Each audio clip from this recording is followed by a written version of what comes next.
And the conversation began with Kimberly's girlfriend asking me, Rob, why aren't you married? And so it evolved into a conversation about relationships, and somehow it wound up with me giving an explanation around the 3 different categories that men place women in. And what are those categories? Let's talk. Okay. Well, let's talk. I am on a journey to discover, uncover, and recover love. Life is about helping others. Dear Future Wifey has been doing exactly that. You stated that women are to present and not to pursue. It has given us a roadmap on how relationships were meant to be by God. There are still black men who love the Lord and their end goal is marriage. Thank you for teaching me how to stay lit, how to be intentional and transparent. You read your letter, I cried. I just got married 2 months ago, and I'm listening to the podcast so I can stay married. I'm Laterras R. Whitfield, and this is Season 4, These Dating Streets, on the Dear Future Wifey Podcast. Welcome to the Dear Future Wifey Podcast. I'm your host, Laterras R. Whitfield. Listen, I'm so excited to bring this episode to you. We're still on the road to 100K subscribers. Are you still shacking up with us? If you're still shacking up with us, come on, man. Let's make a commitment. Hit that subscription button. Also, turn on your notification bell so you'll be notified about upcoming episodes. Man, we're about to hit our 2-year mark on April the 15th, so I'm so excited about that. All you who have donated to Kingdom Royale, listen, I greatly, greatly appreciate it. We're going to be doing an update video coming soon, and just thanking all of you who have contributed. Be on the lookout for that. Ladarian, thrusted suddenly into Child Protective Services in 2015. My nephew, black, a boy. The likelihood of being adopted outside of kinship, slim to none. Armani, 16 years old, black, a boy, with 5 years in the foster care system before I even knew his name. The likelihood of ever being adopted, yep, you guessed it, slim to none. While Ladarian and Armani were trying to survive and barely thrive in an overpopulated and underfunded foster care system, I was living my own life, doing well professionally. Having been a single father with a daughter who at that point was doing well in college, it was my time to live my life, right? Wrong. I felt unsettled, tireless, agitated. There are just too many of our black children stuck in ambiguity and in the limbo of the foster care system. In 2017, I legally adopted my nephew, Ladarian. Fast forward to 2019, I had no ties to this other young king, but I felt God instructed me to adopt him also, and I obeyed. Starting over with parenting should have been enough, right? Working with various foster care and adoption agencies to help bring awareness to the countless young black kings in the foster care system should have decreased my agitation, right? Joining the board of directors of Advantage Adoption, an organization that helps find permanent adoptive homes for children in foster care, should have led to some type of resolve, right? No, not at all. None of it felt like I had done enough.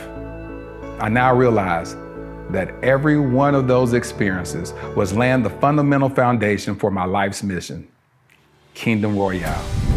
Kingdom Royale will be a luxury, state-of-the-art home for foster boys. Our first location will be in the Dallas-Fort Worth Metroplex. We will utilize the whole person approach that instills identity, empowers them to advocate for themselves, and enlightens them regarding new perspectives and limitless options that they thought were impossible. Though the young kings will attend the local public schools that are in proximity to Kingdom Royale, our at-home curriculum will broaden their worldview through participating in the arts, attending various cultural events, learning about and engaging in multifaceted discussions about current events and even relevant historical contexts, introducing them to gardening and landscaping and even caring for our animals on our farm and on-site stables. We just launched our Startup Capital campaign with the goal of raising $2.8 million. Now, why $2.8 million?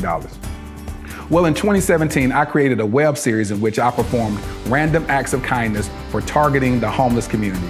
One of the most notable successes was that one of the videos went viral, garnering 28 million views. However, one of my biggest regrets is that I didn't raise a single dollar to help in implementing a more sustainable plan for the homeless community. So throughout the years, with much remorse, I reflected on not maximizing that moment. I knew if at that time just 10% of the viewers donated $1, we would have raised at least $2.8 million that could have really established long-term support for the homeless community, or at least started a long-term initiative to do so. This is my do-over. This is our new beginning. Together, we can attack this at the root by specifically helping our homeless Black boys who are already disproportionately represented in the American foster care system. I'm Laterras R. Whitfield. I've been nominated for 3 regional Emmys documenting my work with the homeless as well as my personal adoption journey. Despite those accolades, the greatest award for me is truly providing the infrastructure for a transformed life. Visit kingdomroyale.com for more details. Crown a king and make a donation today.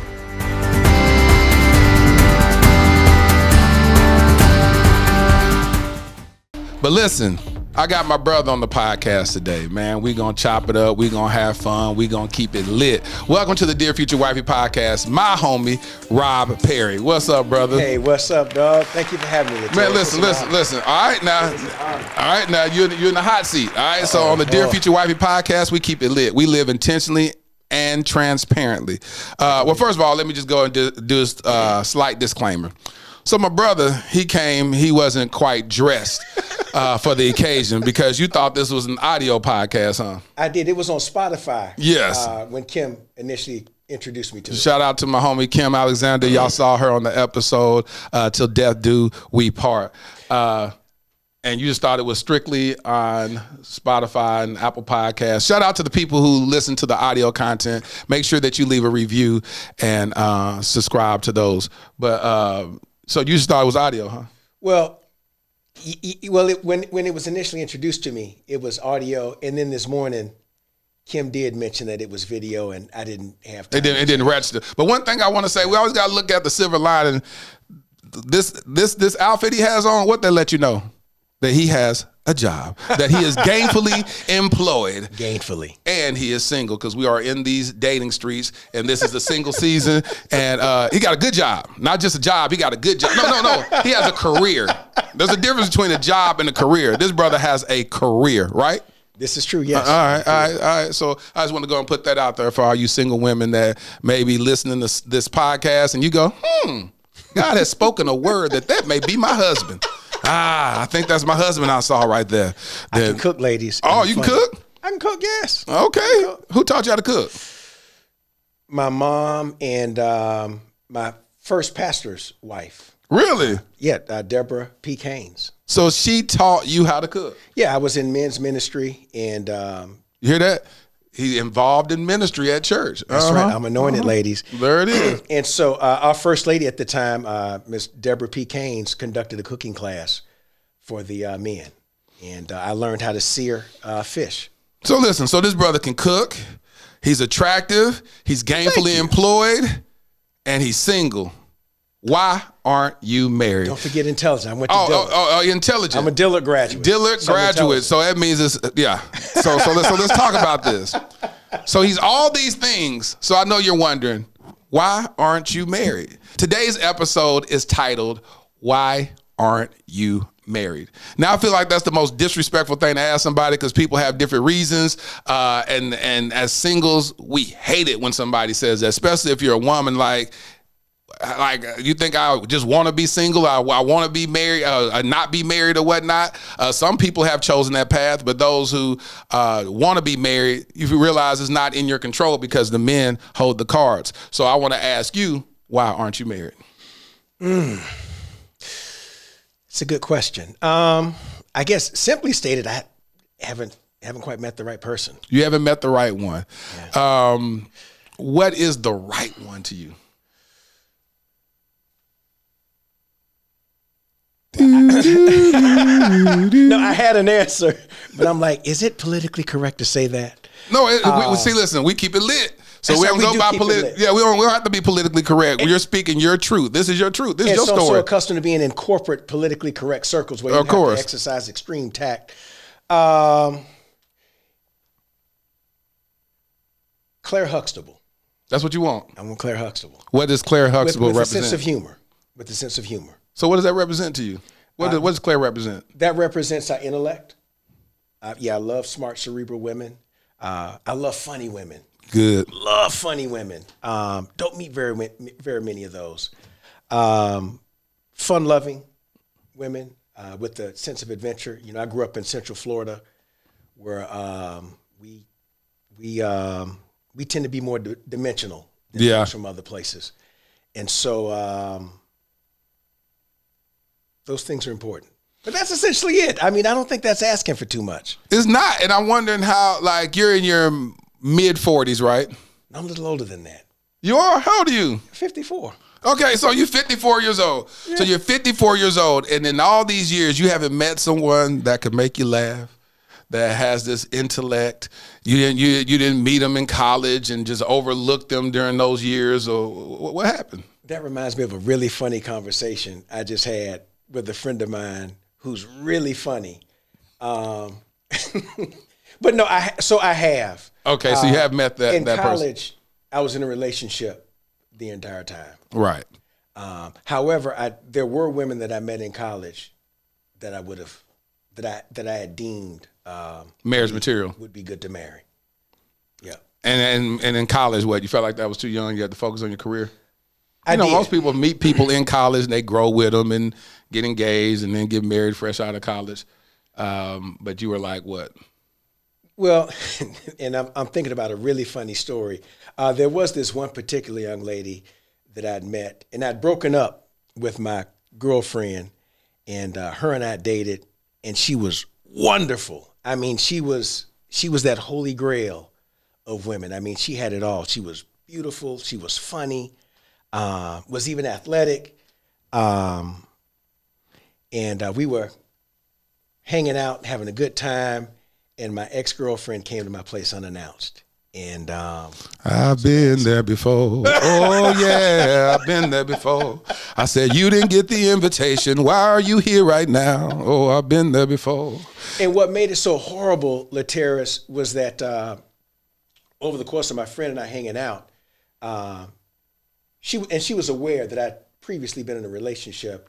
And so she'd asked me about my status, and I was insistent, no, it's over, we're broken up. And which was true. Yeah. It was the truth. And so with my girlfriend having came over unannounced, it You said girlfriend or ex-girlfriend? Ex-girlfriend. Okay. I meant ex-girlfriend. Yeah, when you say girlfriend, that's a different story than ex-girlfriend coming over unannounced. Well, yeah, so she was my ex-girlfriend. Okay. But it suggested that things haven't been over yet. Right. And to be quite frank, I was supposed to, on the day that the other young lady and I had spent time together, I was supposed to have called my ex-girlfriend to have discussed, the state of our relationship. But I was so excited about spending time with this other young lady that I'd completely forgotten. And so she said, hey, we're going to have this conversation today. Yeah, so she came to my house unannounced. And that was the first time over the course of our relationship that she'd ever come over unannounced. And then what happened? Come on. It wasn't good. It's a safe place here. It wasn't good. It wasn't good. And did she confront the girl? Or did the girl just leave? No, I didn't open the door. Oh, you didn't open the door? No, I didn't open the door. That made it worse, didn't it?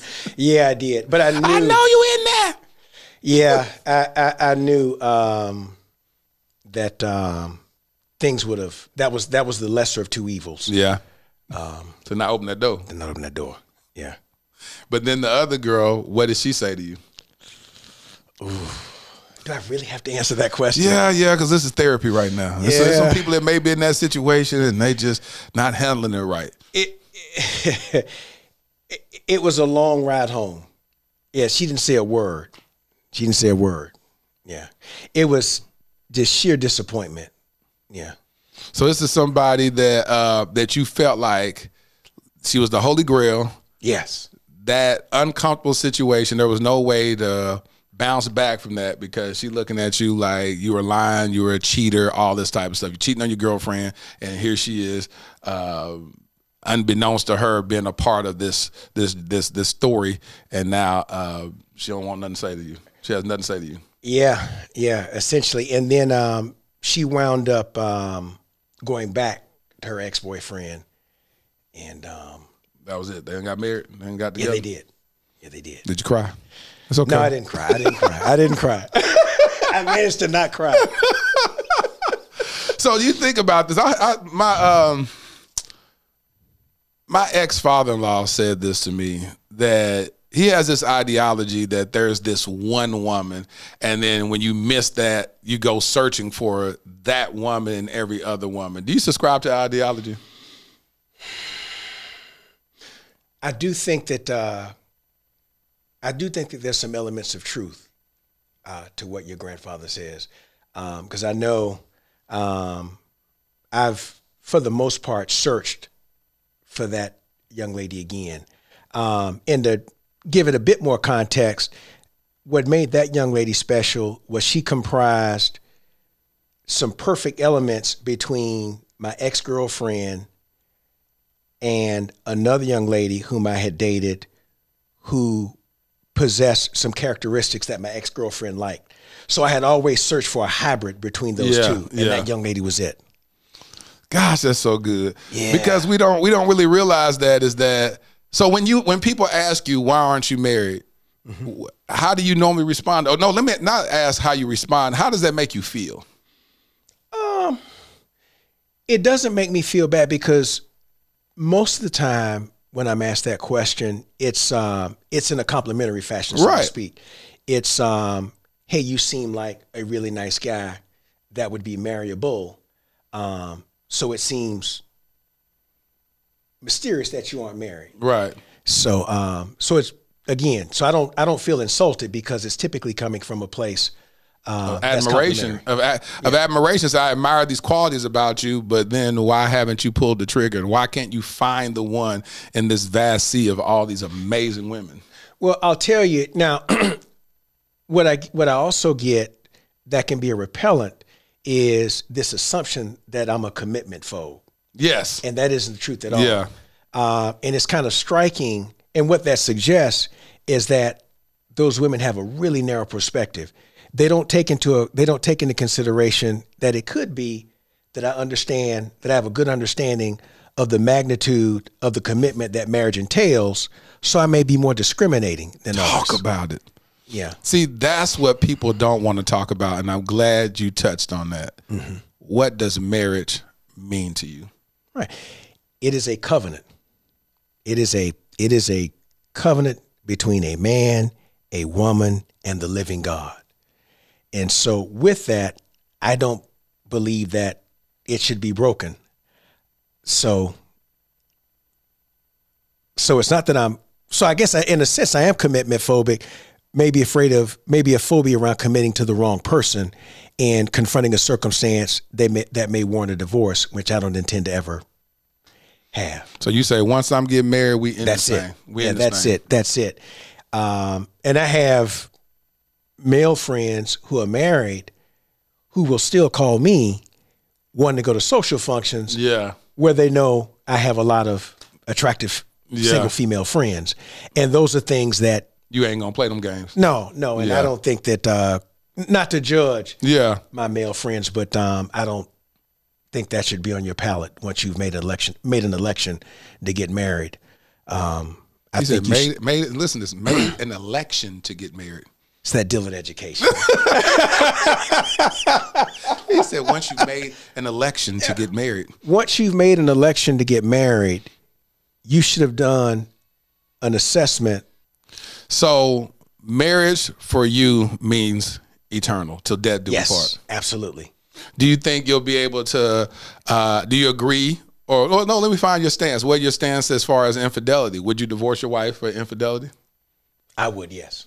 You said you would? Yeah, because biblically that's legitimate grounds for divorce. Would you divorce your wife if she just stopped whatever you felt like were her wifely duties, such as wasn't having sex with you or whatnot? And look at him, I start flooding right there. But that's a real issue. It is a real issue. I've heard quite a few brothers complain about that. All day. Yeah, all day. That's a real issue. But I think, but there's another side to that. Mm-hmm. I think that in that instance, the onus would be on the man to maybe do some introspection and see whether or not there's something he's doing or isn't doing that may lead to his wife not wanting to have sex with him. So that would be my first one. I don't think that's grounds for divorce, but I think it is grounds to do some introspection to see, hey, what am I doing or not doing in this marriage that would cause my wife to no longer be physically attracted to me or find me physically appealing or wanting to engage in sex. Good. That's a good point. Do you believe in therapy? I do, yes. Do you believe that, like, from a marriage, in marriage, that couples should consistently have some type of marriage therapist involved where they are doing tune-ups throughout the marriage? Or you're type to be like, I don't need nobody in my business like this? If it's warranted. I think if it's warranted. So you believe that only if there's some type of discourse, then they should go to marriage counseling? I think so. I know for me personally, I'm pretty private. So my first inclination would be to let's work it out amongst ourselves. And then if there wasn't any progress there, then we may need to seek out a third party. Yeah, that's what a lot of men are. Well, most men they won't even go to marriage therapy to begin with, but they'll be like, we're gonna work it out. I'm private. Nobody don't need to be in our business. If it don't work, then it just don't work. You know, a lot of them we're getting new in our community to be opened up for therapy and marriage therapy. No, I think that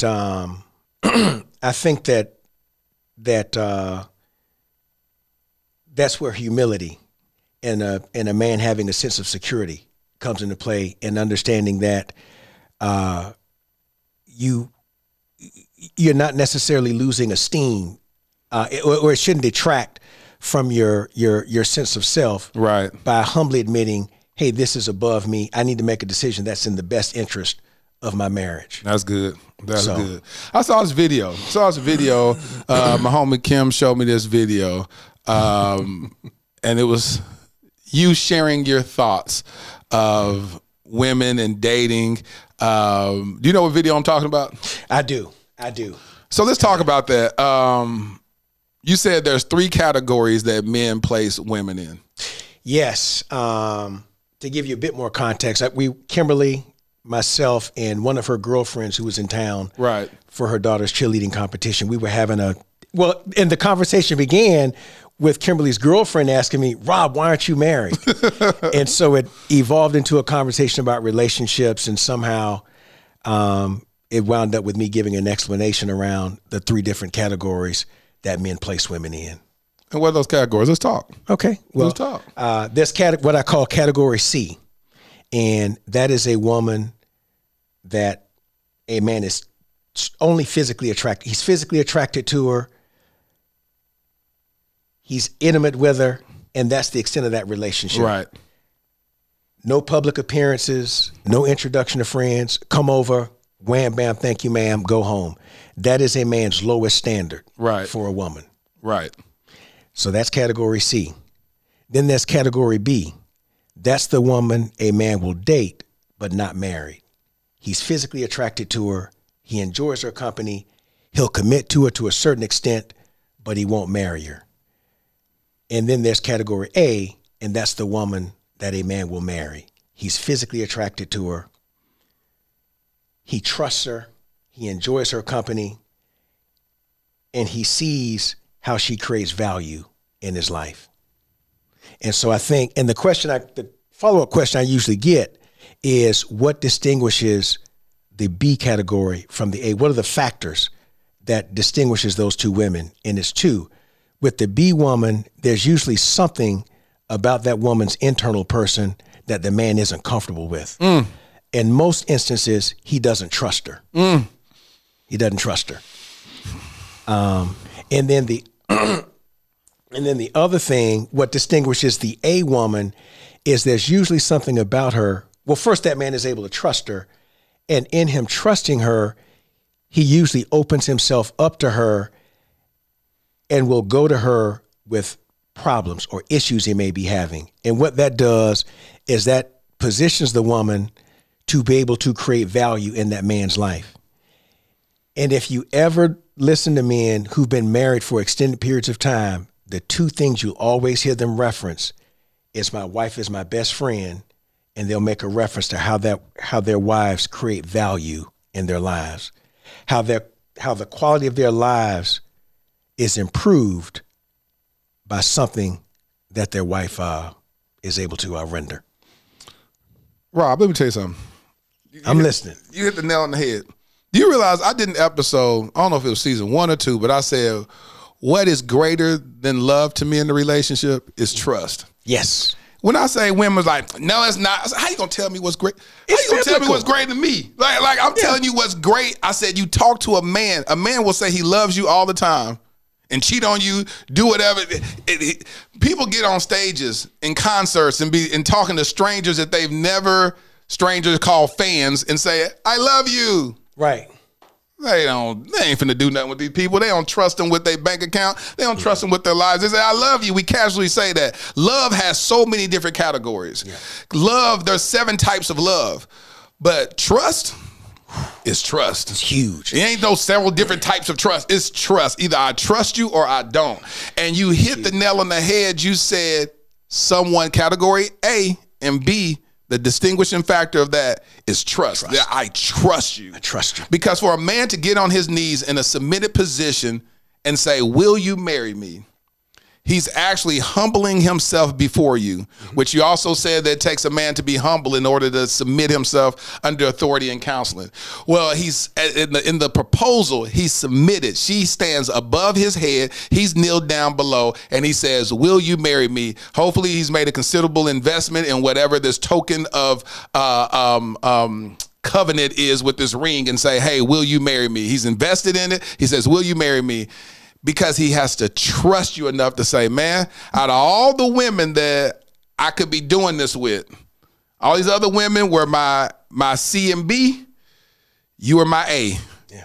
And a man, when he gets in that vulnerable position, it's extremely scary for him. That's why when you see men getting married, they be like, you see them before they finna go, before they propose, they're nervous, and before they go and say their I do, they sweat and they like, this is. You're like, why are you so nervous? You've made a decision. This is a woman of your life. He's like, man, because he doesn't want to make the wrong decision. Right. Because he knows that if he does it right, he's giving his all into this thing. And if he gambles wrong, his heart is broken. It's hard for men to recover from heartbreak. Very difficult. Very difficult for men to recover. Yeah, that is real trauma for men. So while I haven't been married, I did experience a breakup from a long, extended relationship, and it was traumatic. How long was that relationship? 6 years. 6 years. Yeah. Was this somebody that you thought that you could marry? No. At what stage did you know you couldn't marry them? What year? Because another question women will want to know is that, hey, listen, how do I know? It's easy to know if you're a C, but how do you know if you're that B and A? It can get tricky. Well, with this particular relationship, it was interesting. So for me, she was a B, but I knew that in general, she was an A. So while I knew in general, she had great wife qualities, for me, individual, I thought it would be difficult only because she had a more introverted personality. Okay. But outside of that, she had exceptional wife qualities. And my concern was that in a marriage context, it would have been difficult. Yes. So you knew that based on your personality type, that doesn't quite fit for you. Yeah. And the analogy I like to use is a sports analogy. You know, we're here in Dallas where folks are Dallas Cowboys fan. Yeah. I kind of felt like Barry Switzer when he was at OU and he had Troy Aikman as his quarterback, but he also had Jamil Holloway, who could run. And so while he knew Troy Aikman was a championship caliber quarterback, for the type of offense that he wanted to run, it required someone who had legs, who was mobile. And that wasn't Troy Aikman. It was Jamil Holloway. So again, Troy Aikman, great championship quarterback, but just not for the particular offense that Barry Switzer wanted to run. That's good. And that's why people shouldn't take rejection as rejection. They should look at it as redirection to say, listen, exactly. I'm a great person. It's just this is not my person. You know, and I'm glad that you said, no, she is a wife. She just wasn't mine. Yeah. And she's married as far as I know. I do know that she had gotten married. I'm not in touch with her, so I don't know if she's still married. But as I rightly predicted, she would get married, and she did. And so people will wonder, why did you reserve 6 years of her life knowing that you were never going to marry her? That's a good question. A tough question. One I should be fearful of answering on a massive platform. Well, I mean, I was young and it was convenient. Yeah, so while I knew it wouldn't lead to marriage, for where I was at that time in my life, it had value and it was convenient. But what my girlfriend will tell you was that I wasn't deceptive, because she later told me after we broke up, she said, you know, you were always honest. That's good. With me. That's good. She said, you told me that you weren't going to marry me. And whenever you would reference the future, she was never included. you never included me. So deceptive I wasn't. So I've always been honest. And she said, when you reference the future, people need to pay attention to that. That's important. Yeah, I mean, I was forthright with her. Yeah. So give me an example of how were you referencing the future but omitting her from the from season 3 of your life? What would you say so people can pay attention to those signs? Well, and I'm quoting something. She said, I would talk about, you know, wanting to start a business, and I would say I was going to do it with my brother. So yeah, but I was honest. I mean, so I can hang my hat on that. Mm-hmm. I was always forthright with her. So you, did she ever have conversations about marriage? Did it ever get down to a point where people say, do you see a future with me? It did. We did have that conversation, but it was during a time, it was after we had broken up. Okay. We had broken up, and then we went back and forth for a little bit. And there was some talk about marriage. And then the more I thought about it, I realized, I said, hey, you know what? My emotions are all over the place. I need to refrain from making a long-term decision when I can really look at this thing objectively and make a sober, cold decision and make the right decision. And once my emotions kind of dissipated, I was like, you know, no, this won't work. So that was during the breakup. That was when y'all was trying to think about rekindling. Exactly. Yeah, we had broken up, and then we were looking at maybe reconciling. And I did contemplate marriage. And something interesting that happened was during the course, when my emotions were kind of swirling, when I was contemplating marriage, I said, you know, I need to wait until I can look at this objectively. But in the interim, I need to hear my own voice in an objective tone. So I called my father. I called my dad. He said, I need to hear my own voice in an objective tone. Yeah. And my dad and I are very similar. And so I called him. What did he say? He said, son, you can't see marriage as a solution to a problem. He said, if your basis for marrying her is because you see it as the solution to the issue y'all are having, you're making a mistake. 100%. You shouldn't do it. And he said, the issue that you're having difficulty with, you're going to have to ask yourself whether or not you can trivialize it. Because if you can't, it will always be a source of tension. Yes, it will. In your relationship, which will lead to a failed marriage. Yeah, 100%. And so, daddy wise, boy. Yeah. Praise God. My dad is exceedingly wise. Yeah. That's real right there. I mean, that's 1,000% truth. Being someone who's experienced divorce, trust me, that's priceless. When you look at it in this culture now, where you have women that are pursuing men, what is your take on that? I've got a different take. on that. I think it's okay. I think it's perfectly fine. On what standpoint? When you say, when you look at pursue, meaning a woman, you feel like it's okay for a woman to walk up to you and say, Rob, listen, I find you attractive. Can I take you out? I think it's perfectly fine. Yeah. And some men, particularly Southern men, where guys tend to be more conservative, they'll shun that. They'll have a different take on it. My take on it is a little different in that I see it as a woman who's assertive, who isn't afraid to step aside, to look outside, look beyond societal norms, and can assert herself. So that tells me that she has a sense of security. And I think for me, I see that as an asset. When you broke down, you said you did deep research on the story of Ruth. Yes. And is that where you get this ideology from? Yes, that is a part of my basis for believing it's okay. Because if you remember, Ruth went to the threshing floor where Boaz was. And when Ruth uncovered Boaz's feet and asked her to redeem him, that was actually a marriage proposal. Now, I'm not suggesting that women go off and propose, but I do think it's okay for women to assert themselves. And I do think that there are circumstances that actually warrant a woman being more assertive.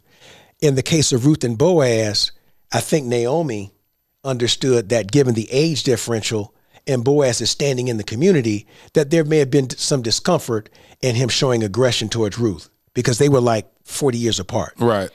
And so that was why she encouraged Ruth to, hey, go to the threshing floor, get yourself in order.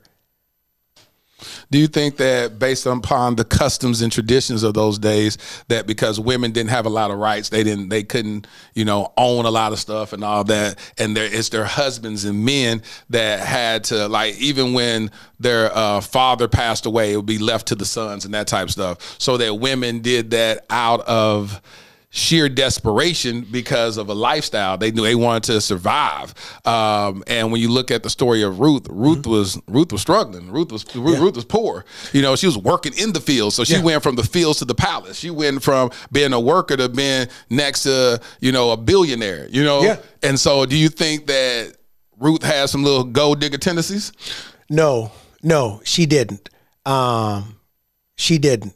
Because mind you, it was Naomi's idea. Right. It was Naomi's idea for Ruth to go and see Boaz. Ruth, it appears, was oblivious to Boaz's interest. Right. It was Naomi who recognized it. But I'm glad you mentioned Ruth's financial state and the financial state in general of women during that era. Right. That's one of the things I like to share with women as it pertains to Ruth. Back then, it was paramount that women be in a marriage. Yeah. Because if they didn't, they were destitute. Yeah. And that spoke to Ruth's character. Right. And her electing to leave Moab and go back to Jerusalem, go back to Bethlehem with Naomi. Because it was illegal for Jewish men to engage in relationships with Moabite women. Right. So Ruth was oblivious to engaging in a relationship with a man. In fact, that's why Orpah, her sister, went back to Moab when Naomi explained to her, hey, look, I'm going back to Bethlehem. The famine's over. Y'all aren't going to be able to get a man over there. Right. Even if I would have kids, by the time they're old enough to marry you, it'll be futile. Yeah. And Orpah was like, hey, you know what? You're right, Ruth. Later, I'm going back to Moab. But Ruth was like, I don't care about a man. I want to follow you and your God. When she said that, boy, I want to follow you. And mind you, God.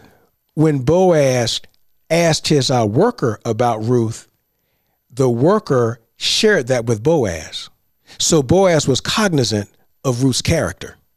So she was not only physically appealing, but she possessed solid moral character. Let me ask you, why is that important for a woman to have character? It sounds like an obvious question, but why is that? I did this video, and you tell me your take on this. I did this video that went viral on YouTube a month and a half ago, and I said, I don't care about the body count of a woman. She could have sex with 25, 35 men in her past. I don't care about that. That I know how to cultivate the woman, and the version of her that I'll get, no man has ever had. That video has more comments than any video I've ever done on YouTube, and it's a little maybe 20-something second clip. Men have taken that video. Yeah. They've done reaction videos to it. Yeah. They've done held panels and discussions and lives on it talking about this brother has lost his mind. He's a simp. Why would you want a woman with such low moral character? If she's been to 25, 35 guys, then she's worthless. You're just going to be number 26 or 36. And they said that speaks to her character, where I joined the live one day and spoke to this one guy, and I said, listen, I'm not saying that she's fresh off of 25, 35 penises. I'm saying that that's her past, that we all have a past, and the woman will have to accept my past, because I've been with way more than that. So if my story is that, then how can I have a double standard to say, oh, this woman, she only need to be with 0? And I asked this guy, I said, well, so what's the threshold? What's the number that makes you uncomfortable? Well, I mean, typically no more than 1, but the most about 3. I said, so you tell me you meet a 40-something-year-old woman, and then you say if she's had more sex with more than 3 guys, that's uncomfortable with you.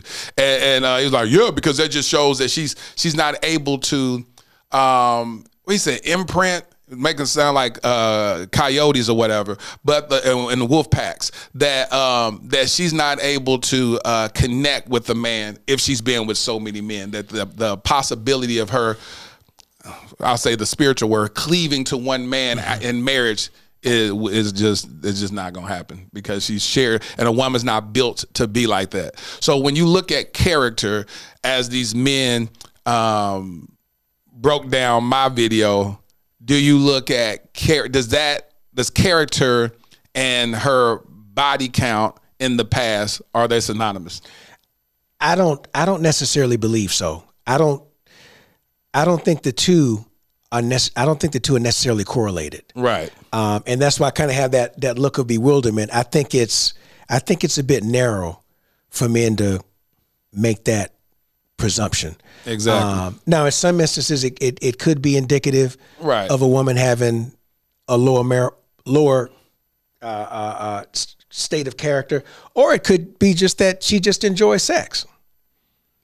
I had this girl on the podcast that said that, and women were lighting into her. This girl named Eugenia Washington, and she was like, I enjoy sex. Like, why are we not talking about that? I enjoy it. I'm comfortable with my body. This is what I do. Yeah. And they like, oh my God. And they going off on her. And I was like, stop beating people up for that. You ain't having sex with her. Leave her alone. If that's what she does, that's what she does. And until she finds whatever that journey, she's on her own individual journey. But stop beating up people for them having a belief that you don't subscribe to.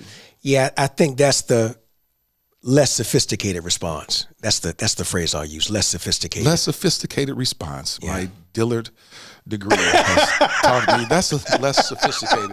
I'm gonna start talking like you. I'm like, you know what? That was not a sophisticated response. That you. It's narrow. Yeah. It's narrow. Yeah, it's very narrow. But yeah, I don't think it necessarily correlates with. So when you look at character, what do you look at? What are the characteristics of having great character? Honesty. Honesty. Yeah, honesty. I mean, I think it starts there. Yeah. I think that's the staple of having good characters, being honest, having integrity. Your words and your actions are integrated. They're one. Do you find like that people are economical with the truth? I do. I could really go somewhere with that. Go. We here now. We here now. Yeah. So, in many cultures, namely Dallas, where it's a business town, this is a place where people come to advance their careers primarily. I noticed that women here are very image conscious, and it's as though they live in this perpetual state of a fear of being scrutinized, placed under scrutiny and judgment, as if they're in a corporate environment, even when they're in casual social environments.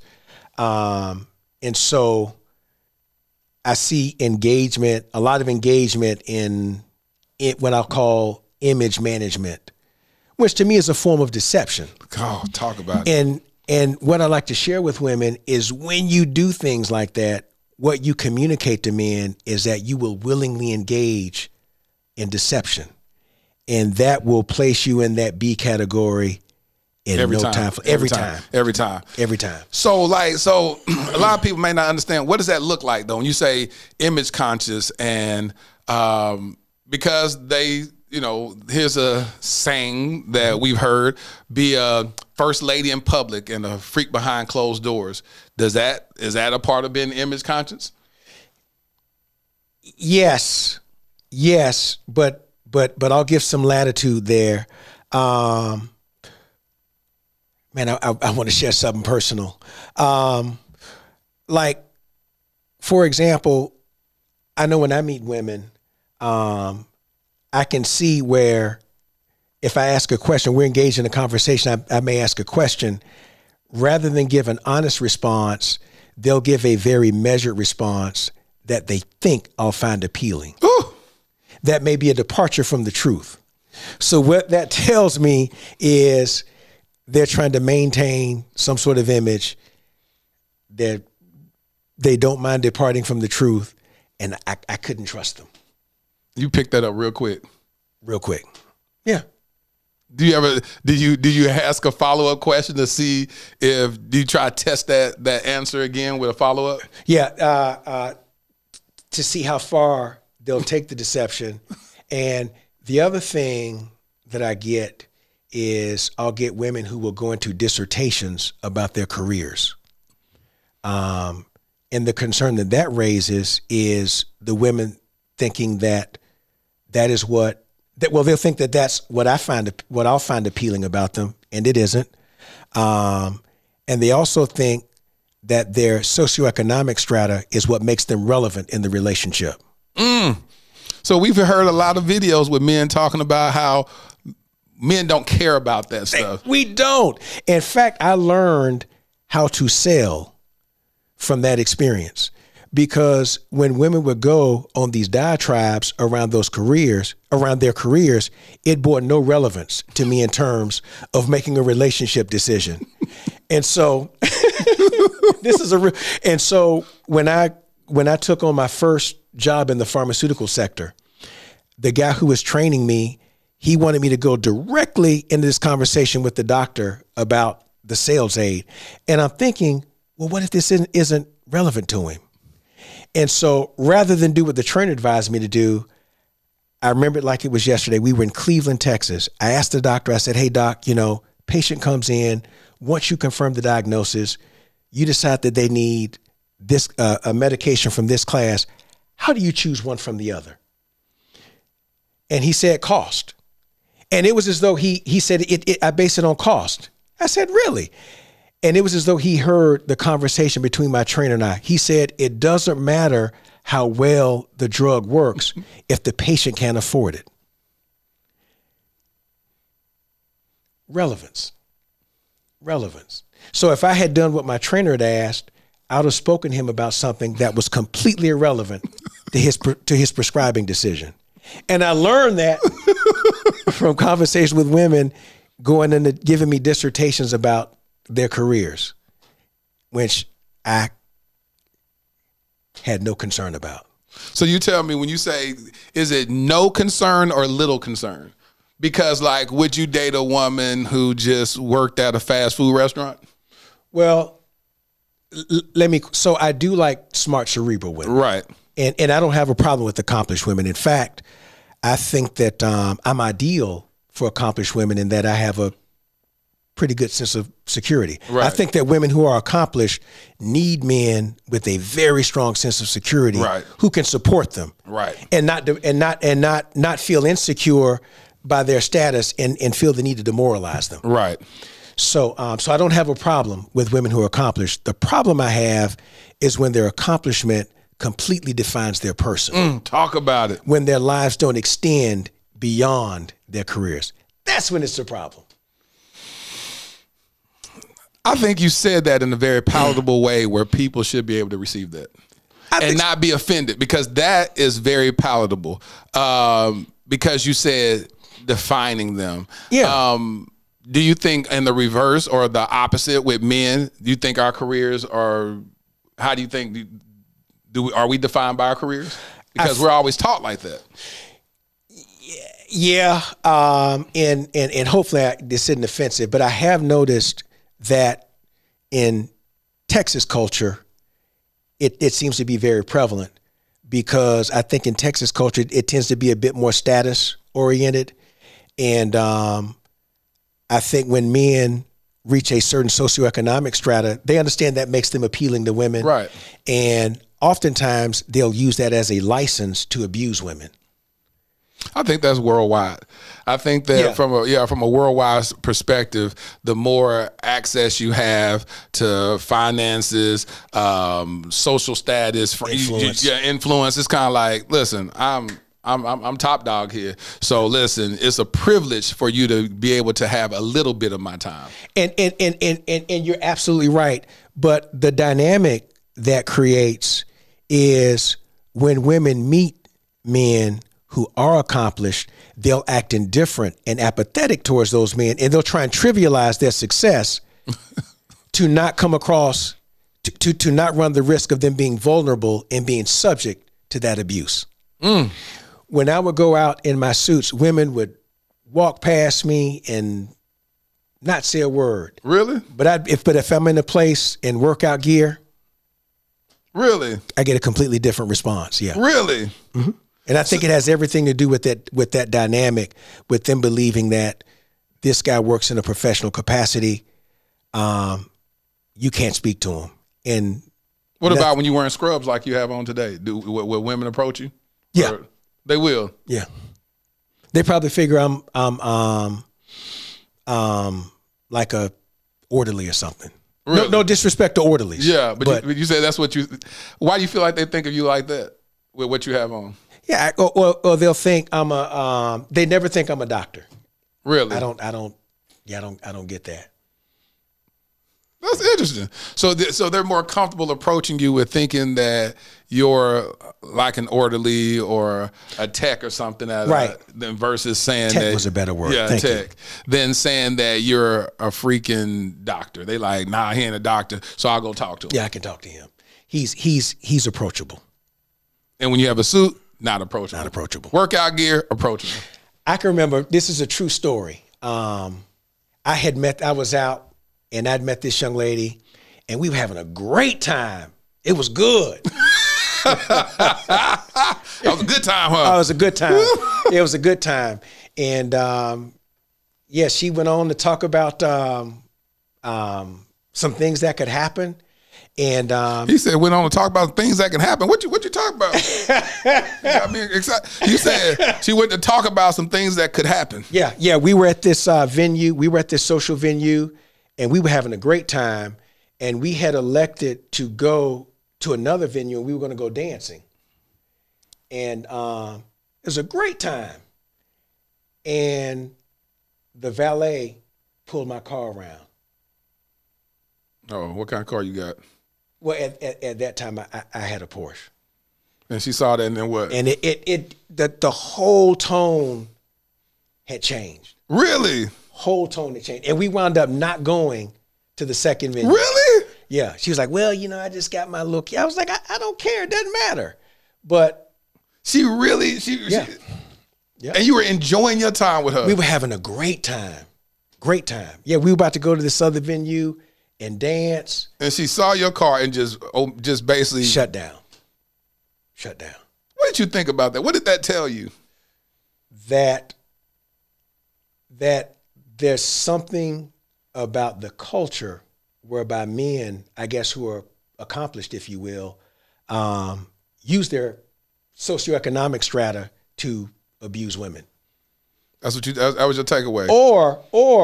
That was one. Or she may have had some esteem challenges whereby she had deemed herself inferior,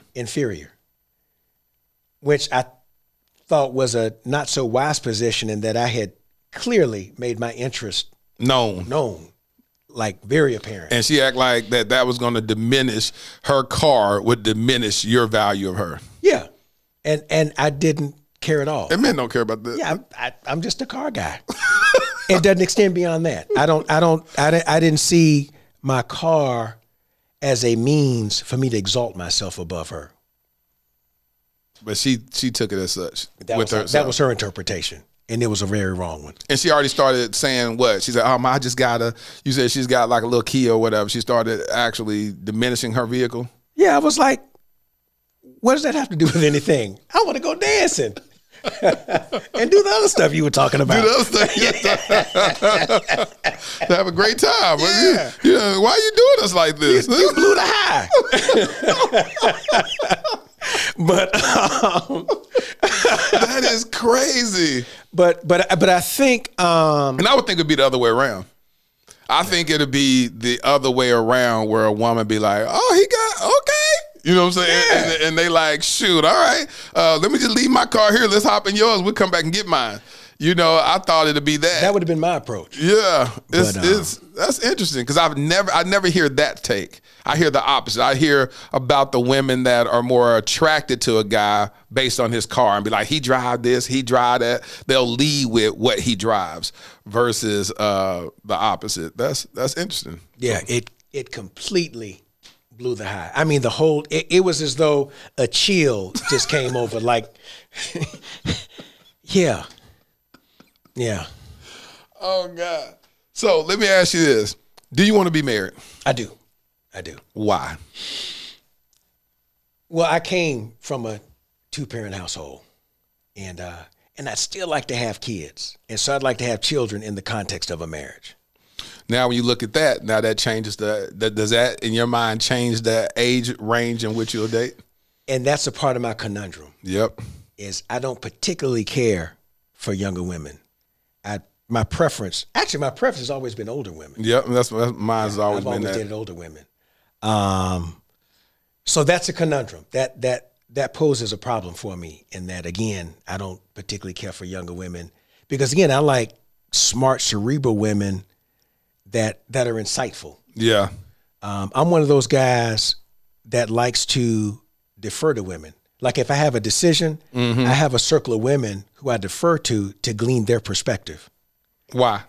Because I think that women see things differently than men do. And I found that women can have amazing insight into things that we never consider. And so I think overall, it puts me in a position to make a much better decision because I have better information.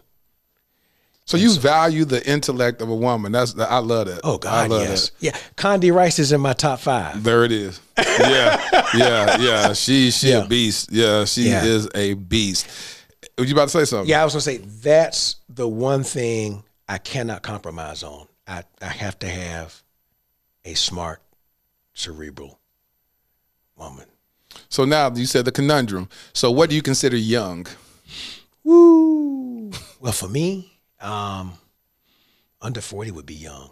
Well, not under 35. Under 35, that's fair. Yeah, under 35 would be young. That's fair. So 35 and up, fair game. Yeah. So you can find that all day. That's a good age range. Yeah, and it's funny. I've been fortunate that I've been able to attract younger women. So you good. Yeah. You just need the one that's cerebral. I need that Claire Huxtable. Claire Huxtable, where are you? Claire with jokes. Claire Huxtable with jokes. Claire Huxtable with Sherry Shepherd and Tiffany Haddish jokes. And you're in love then, huh? Oh, done. Let me ask you this. Done. I always ask men this question, especially those. I normally ask guys after they propose this question. How long do you think it will take you to know that that's the one? Not long. What quantify that with time?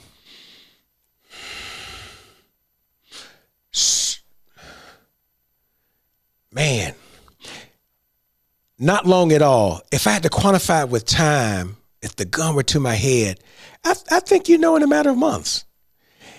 And I've told women, I really, most men, I'm speaking in very general terms, most men know within their first 3 interactions with a woman where they're going to take the relationship.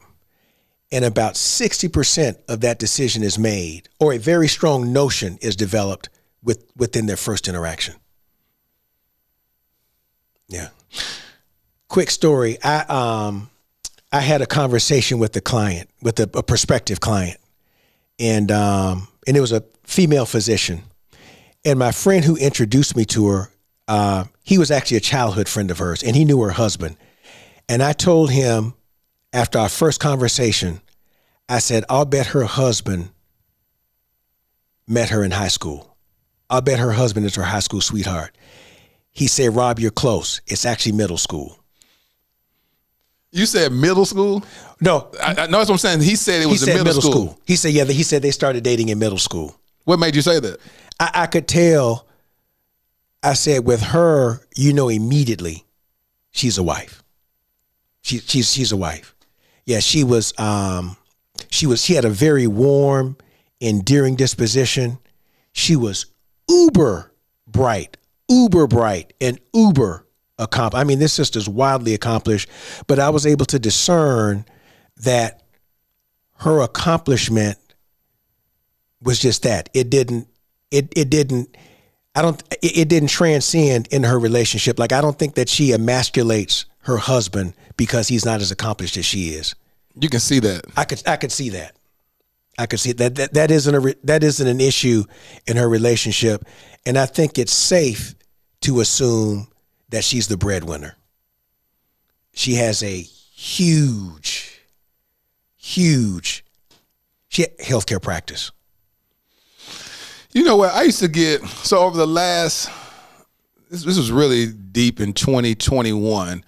I found myself, anytime I was out, like, I'm trying to, like, I talk about this in my podcast, how I'm not the type of guy to just walk up to a woman and be like, hey, how you doing? Hey, such. It has to be some type of group setting or a setting that I can hear you interact. And then I'll be like, oh, I'll get your phone number after said interaction. Mm-hmm. But what I found, I started just saying, I'm finna be self-aware and find out what will make me approach a woman. And every woman that caught my attention, I'd be like, ooh, I'll talk to her. And I look down her hand. She's married. Oh, I'll talk to her. Dang, married. And I said, I said, my eyes automatically, I'm attracted to married women. And I'm like, what is that essence about them without even knowing they're married? And I go, ooh, it's something. Yeah, she's married. I feel your pain. I feel your pain. And that's something I've laughed with about many of my female friends who are married, or who've been married more than once, that it's interesting how they can manage to marry multiple times, whereas there are many women that can't get one. And there's something about those women. I don't know. What do you think it is? I think it's a couple of things. All of my female friends who I've rightly predicted would get married, the common denominator amongst all of them was the ability to maintain healthy platonic relationships with men. And the role that plays in marriage is that men have an inherent need for companionship. Yeah. So women who are able to meet that need for friendship, they win. The ability to maintain a healthy platonic relationship with men. Women who are able to do that well win. They win. That is the common denominator amongst every single one of my friends who I predicted would get married. They all possess that quality. That is interesting. That's interesting. Mm-hmm. I can't debate that. Funny story. Another quick funny story. One of my friends, who's really accomplished, her and I were having a conversation about relationships, and I shared that with her, and she thought it was ridiculous. And later on that evening, she went to a social, like a house function, and she said there was a guy there who was recently divorced. And when the guy was citing the reason why his marriage failed, he said, my wife and I, we were never friends. Mm. And my friend, she said, Rob, I thought of you immediately. So, yeah. And again, remember, I alluded to this earlier when I talked about if you talk to men who've been married for extended periods, the two things you'll always hear them reference: my wife is my best friend. And she added value. And she creates value in my life. Yeah. That's a good way to wrap this up. Well, listen, how can people reach you? Are you on Instagram? I am. I never post anything, but I am on Instagram, RL Perry. RL Perry. So you never post anything? Why not? I just got on it to be able to access the funny reels that are on Facebook. Apparently they post reels from Instagram to Facebook. Facebook. Yeah. And so I like to read the comments to see what people are thinking. Yeah, me. But do you respond if people reach out to you? Or do you ever look at your comment? I mean, not your comment, but your messages and respond. Are you active enough, or will it go into? I never get any message on Instagram. So. Well, that's about to change, Rob Perry. Oh, Jesus, that's about to change. Lord. Oh, it's women all across the globe right now that you're speaking to. And there's somebody out there that says, that's my husband. I feel it in my spirit. I feel it right now. They feel the anointing coming through the screen. And God is speaking to them right now and saying, that's my husband. How do I get to him? I don't care about my career, though I'm accomplished, but I don't care about that. I care more about you. And she finna come to you, and that's what she finna do. So we're gonna speak that, and the fact that you and so I always tell women this. I say men should pursue and not persuade, and a woman should present and not pursue. So what I mean by that is that a man should sit there and be like, hey, I like you. He's pursuing you. And if he ever gets to the point to where he's trying to persuade you, like, don't you see what kind of man I can be? Don't you see? You went too far. Yeah. Just kill that. Let that die. And a woman should present not so much of pursuing you, but she can sit there and make an introduction and a man, when he's attracted, he gonna do the rest. He gonna be like, hey, hold on, let me look. Let me go look all at her Instagram. Let me talk to her, make the initial reach out, and then you do the rest. And when that happens, ladies, you have to be responsive. Oftentimes, women will harbor this notion that, well, if he really wants to talk to me, he'll jump through these fiery hoops. Nobody got time for that. Yeah. Don't do that. No. Don't do that. Don't do that. Funny. Do I have time to tell a quick funny story? Yeah, say it. So some years ago, I was at the Manpower conference, took place in my hometown. And I had my best female friend come out and meet me. And so we were at this dining place. A lot of the brothers from the conference were there. And there was this guy, and I saw him looking at my friend, and I knew that he was her type. Mm-hmm. So he was there with his dad and his brother. And so I engaged in dialogue with him to I kind of gave him the green light that, hey, this is a platonic friend. This you. Like, and so he picked up on it.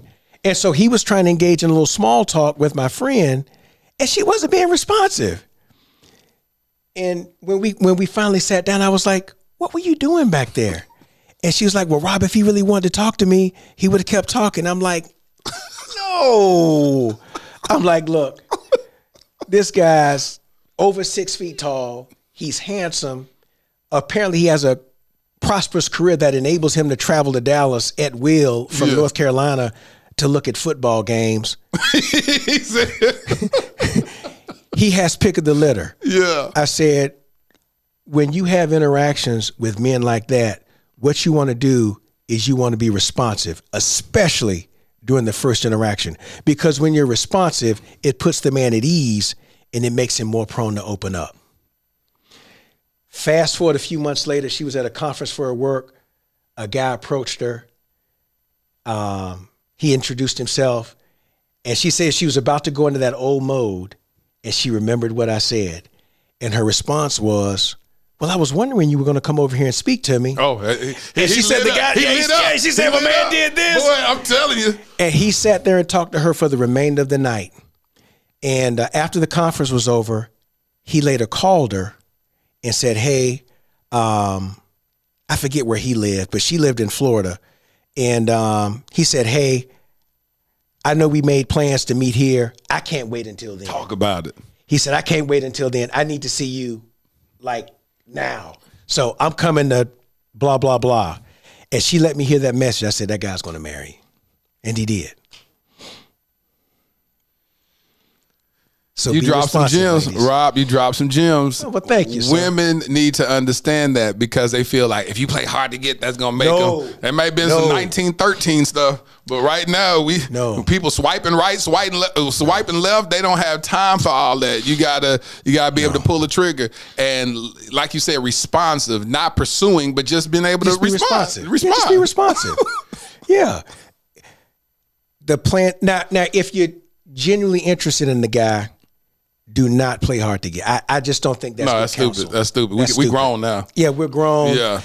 I think that works with men who don't understand the value of their time. And the value of themselves. Right. I had a woman tell me this, and I got to drop this. I had a woman tell me, I expressed interest in her, and she was like, well, it's not mutual. It was like about a couple of weeks later. She was like, well, I just don't really, I don't really see you like that. I see us as friends. I said, cool. I said, that's great. I said, I can release myself and I can move on. Just that easy? You're just willing to move on that easy? I said, oh, yeah, because I know my value. I said, let me tell you something. I don't need a whole lot of wives. I need one. Yeah. So I'm trying to figure out who she is. So if you tell me it's not anything mutual, I'm good. Right. I said the unhealed version of me will make me keep trying to pursue you. The healed version of me would be like, cool, you're not the one, and I move on. No harm, no foul. But for her to say, well, see, I kind of think that you should be more aggressive and still be. I said, no. I recognize my value. I recognize my value. I share with you my interest. You told me you don't reciprocate it. Right. Then why in the world would I keep going down the path of pursuing you if it's not mutual? I said, that don't even make sense. See, that thing right there will preach. And here's where I see a lot of women make the mistake. So because you're a man of substance, you say, hey, this woman isn't into me, I'll move on. But oftentimes, what women miss is those guys who stay there and pursue them when they have no real substantive basis. Yeah. The question women should ask themselves at that juncture is, what is the basis for this man's pursuit? Yeah. It can't be my wonderful personality, because I haven't given him that. No, and I done shut him down at the very beginning. I've shut him down. So what is the real basis for his pursuit? Well, he wants to sleep with you. Yeah. And in most instances, once he's attained that, he gonna move on anyway. He moves on. So that is not, so ladies, the point being, that is not a reliable barometer for a man's interest. At all. Is it continue? I said, I'm not going to Steve Urkel you. I'm not finna Pepe Le Pew you. I understand I'm not finna wear you down, Laura. No, the reality is, I approach you like a gentleman. If you're not interested, thank you so much, Queen. I move on my merry way. Pun intended. Are you sure we weren't twins, separated at birth? Because I have that same perspective. I kind of feel like we were. I know a lot of women finna be like, you sure have a lot of female friends, because they hear me talk about a lot of my female friends, so they gonna be all in. You sure got a lot of female friends. How you gonna balance that out when you get married? How you gonna do that or whatever? I have a lot of them. Trust me, he gonna take care of it. Yeah. So it just is what it is. But listen, thank you so much for being on the Dear Future Wifey podcast. I thoroughly enjoyed it. We may be brothers. We bald headed. Yeah, we're bald. Yeah, both look like Will Downing. Exactly. You look more like Will Downing than I do. No, it don't. It's you. I told you that a while ago. You look like Will Downing. It is what it is. So embrace that. Hey, y'all give it up for my boy Rob Perry on the Dear Future Wifey podcast. Thank you, brother. Thank you, King. I love you, brother. Thank you so much. Discover, uncover, recover love with the new Dear Future collection. The journey starts from within. Let your inner thoughts find freedom on the pages of this richly hued Dear Future Blue Sapphire Edition genuine leather journal. It features a cross-stitched spine and luxurious cording to bind your deepest insights. A great accompaniment is the Dear Future Luxury Bamboo Fountain Pen. There's nothing more intentional than the writing process of a fountain pen. This is an elegant writing work of art. Join the thriving community of fountain pen enthusiasts and purchase one today. These exclusive items and more are available at dearfuturewifey.com.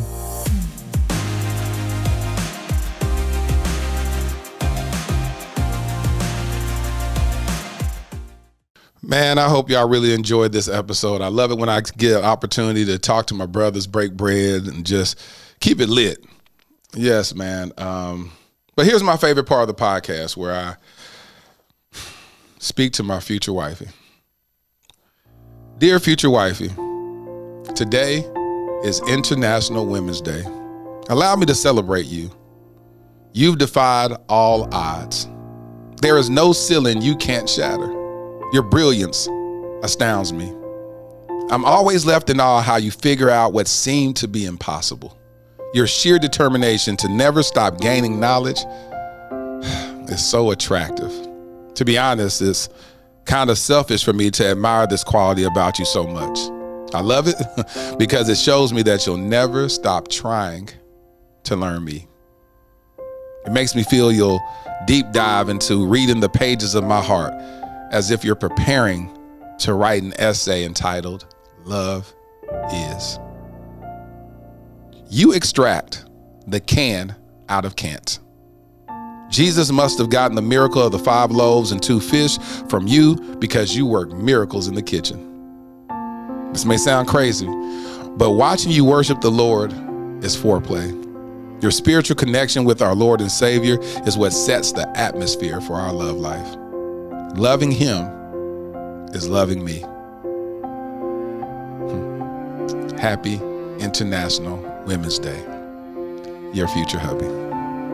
Thank you for listening to the Dear Future Wifey podcast. Remember, be lit, live intentionally and transparently, and don't stop loving. Make sure to subscribe to our Dear Future Wifey YouTube channel. We're available on Apple Podcasts, Google Podcasts, Spotify, and Stitcher. We welcome your support. Simply share our podcast with your friends and family.